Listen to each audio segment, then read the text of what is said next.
Right, good evening. I'm going to talk about generators with respect to um, contingencies when you're doing a long electric vehicle journey. So I've got a van. I want to take it on holiday to a foreign country.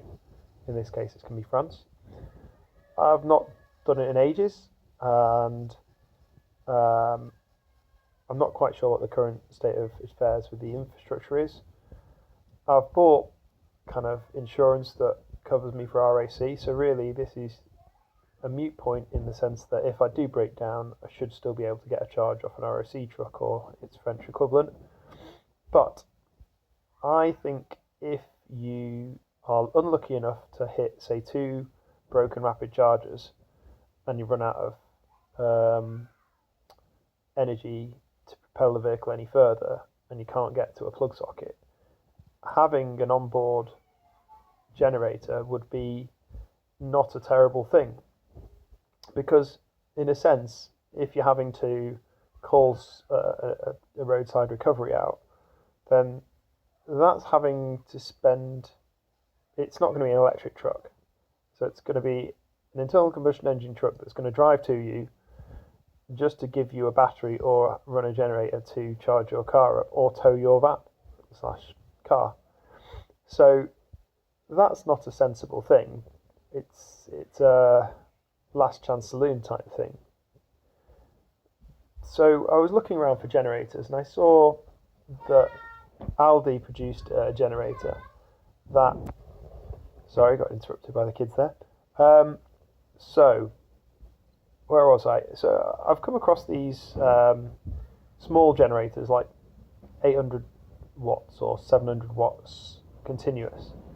Um, Now, the problem with running a generator that small to charge a car is that even having the electronics in the van running um, does have parasitic draw. So, like, let's say it's at least 100 watts, probably more, maybe like 200 watts, just to run the computers in the car. Um, that's will still be running even because the onboard charger is having to be run and contactors have to be kept open. So I don't know what the exact figures are.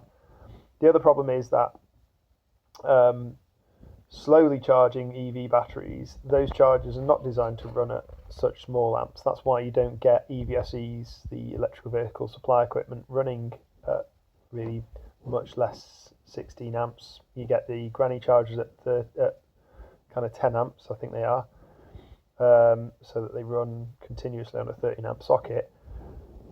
But you can make your own. Like if you've got a Viridian main pine controller, you can get it all the way down to 6 amps. But I believe that's the lowest that you can do it via the EVSE equipment, i.e., manipulating the pilot line to the control pilot to tell the onboard charger, I want to not exceed this so the wires don't cook.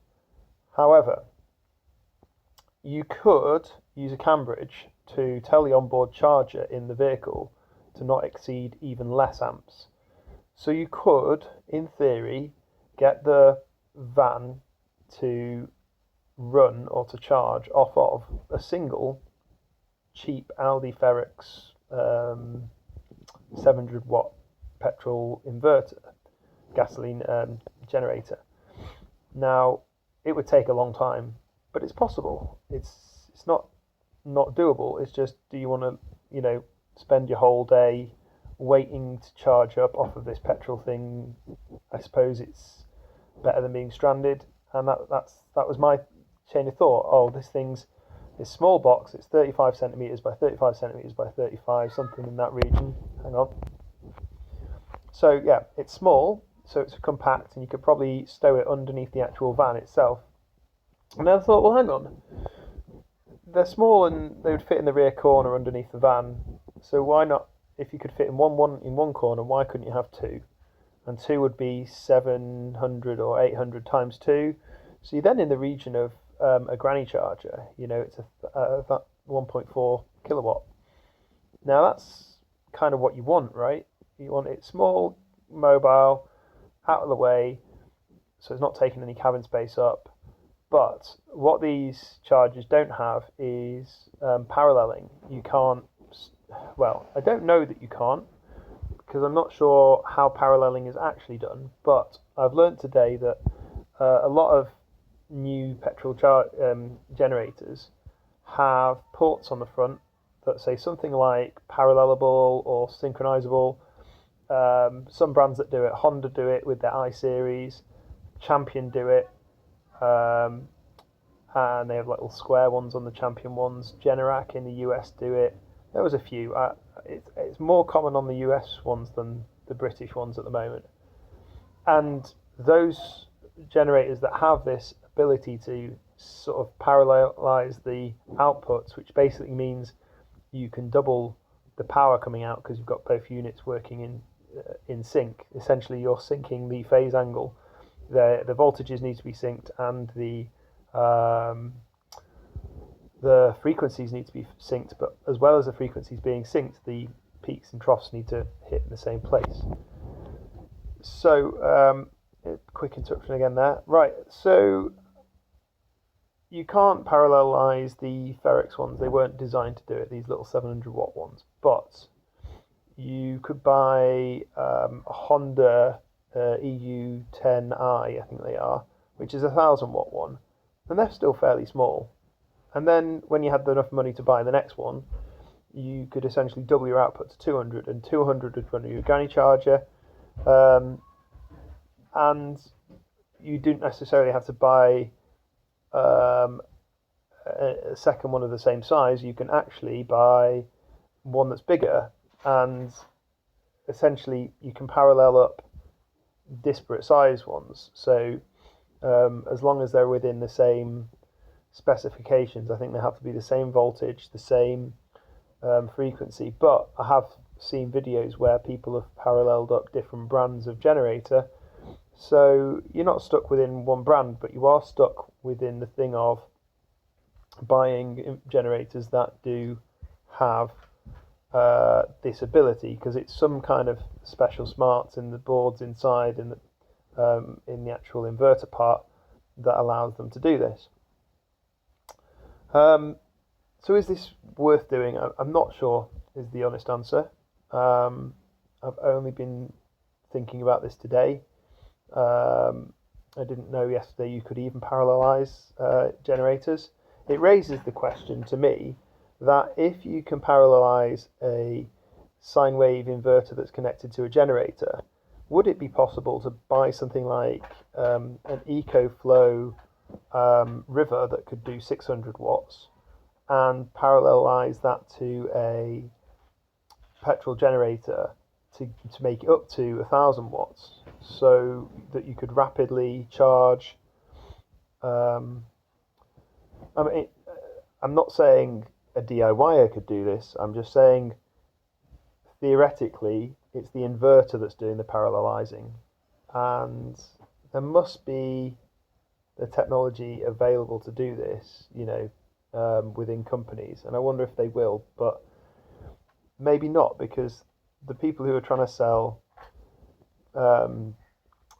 EcoFlow type power stations, they call them, batteries with inverters attached, are not quite the same people who are selling generators. They are very much people who are allied to oil companies, i.e. the generator manufacturers, and people who are kind of off of the back of the renewables, and that's a bit more of a positive thing. But the one thing about that, the plus point for gasoline is just that at the moment you can still get it everywhere when you're out on the road, and it's easy to carry a chunk of that and get it again quickly.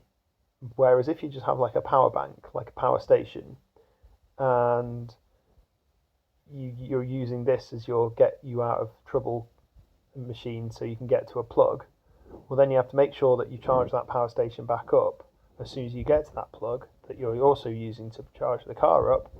And the problem you've got then is you might not even make it there. you might not have enough juice in that battery, in which case it's not really fulfilled its obligation to you. So, yeah, generators versus power banks. And the other problem, or the other avenue that I've been exploring, is that I've got a lot of 40 volt mower batteries, and these are for my electric bikes. And they're essentially tool pack batteries, and there are companies out there now, Greenworks is one of them, that are producing essentially a generator that is running off 4 of these packs in parallel. And if I bought a pure sine wave inverter of 36 volts, which is based off of the old notion of stringing 3 lead acid batteries together, then that voltage sort of range of 39 to 45, I think it was, would work with my 40 volt batteries. So there's another way in which I could kind of create a kind of DIY EcoFlow using batteries I already own, but for 150 quid instead of 500-600 quid. That has the potential to be expandable because I've got loads of these batteries. It's just a matter of creating a kind of a wall of them that I then would charge when I get to a place I could charge them.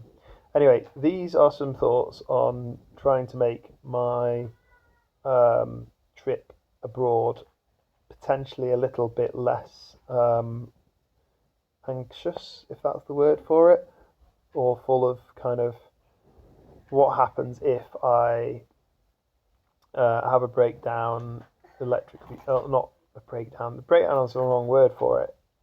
It's the infrastructure letting you down, which I don't think it will. And even if it does, I've got insurance. But it would be nice to have a proper range extending system, or at least something that would get me out of trouble if I, ran out of energy. Anyway, thank you for listening to this, mind dump of electric van stuff. I hope it maybe sparks some ideas in somebody else. Please, put something in the comments if indeed you've got any questions or want to add something. And I'll get back to making some more videos that are not just me talking. Anyway, thanks for watching. Bye.